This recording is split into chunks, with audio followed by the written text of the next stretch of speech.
Bienvenue, mes apprentis sorciers et sorcières. Aujourd'hui, on lève les yeux vers le ciel pour explorer un guide essentiel de la magie, la Lune.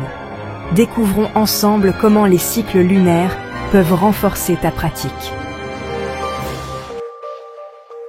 La Lune, mystérieuse et envoûtante, change de visage chaque nuit. Elle influence les marées, la nature, nos émotions et aussi la magie. Chaque phase de la Lune a son énergie propre et peut amplifier différents aspects de nos rituels. Travailler en harmonie avec la Lune, c'est apprendre à se connecter à ses cycles pour canaliser les bonnes énergies au bon moment. Commençons par la nouvelle Lune. C'est le début du cycle, un moment de renouveau et d'introspection. Cette phase est parfaite pour poser des intentions, planter les graines de tes projets ou travailler sur des transformations intérieures.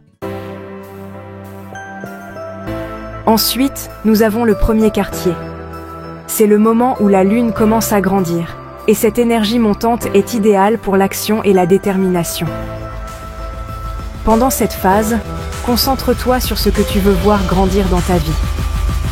Si tu as des projets qui demandent un coup de pouce, c'est le bon moment pour agir, pour faire le premier pas. La Lune te soutient dans cette période de croissance. C'est aussi un moment idéal pour travailler sur la confiance en soi et la force intérieure. Ah, la pleine Lune. C'est la phase la plus puissante, où les énergies sont à leur apogée.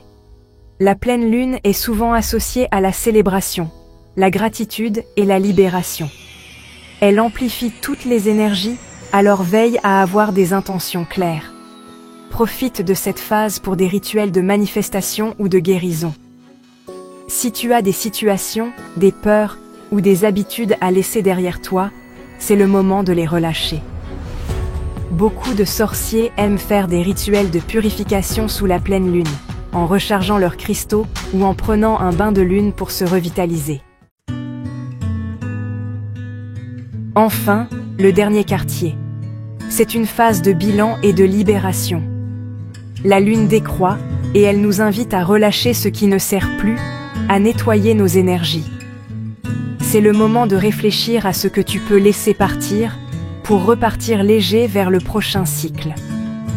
Tu peux utiliser cette phase pour des rituels de purification, pour réévaluer tes objectifs et pour te libérer des énergies stagnantes.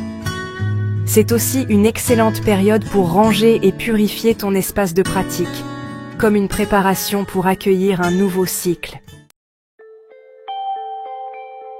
Voilà comment chaque phase de la Lune peut te guider et t'accompagner dans ta magie. Pour débuter, note les phases de la Lune dans un journal et observe comment elles influencent ton énergie. Au fil du temps, tu sentiras intuitivement quelle phase t'apporte le plus. Pratiquer avec la Lune, c'est se synchroniser avec les cycles naturels et apprendre à travailler en harmonie avec l'univers. Avec le temps, elle deviendra une alliée précieuse. Et rappelle-toi, mes petits sorciers, tout comme la Lune, laisse-toi guider par tes phases et accepte chaque étape comme une nouvelle chance d'évoluer. Si tu veux continuer ton voyage lunaire avec moi, abonne-toi pour ne rien rater. La prochaine fois, on plongera dans la magie des plantes et leur pouvoir. À bientôt, et que la magie soit avec toi.